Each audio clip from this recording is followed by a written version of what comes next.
ከ8 ዓመት ምናምን በፊት ነው ማወራችሁ።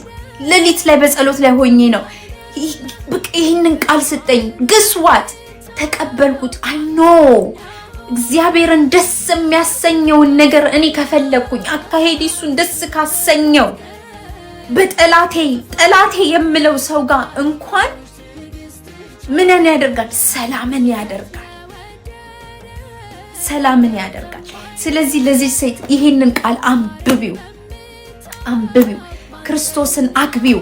እጅጃለኝ በቃ ትዳሬ እጅጃለኝ አስጠላኝ የምትሉ ሰዎች ጠቅላላ ያላችሁ ባላችሁን ትታችሁት ትዳሬ የምለው ኢየሱስን ነው። አሁን I don't expect anything from my husband. ይሄው በጌታ ፊት ነው የምነግራችሁ። ኤክስፔክት የማደርገው ከጌታ ነው። አበባ ይዞልኝ ሲመጣ ባሌ I know it's Jesus.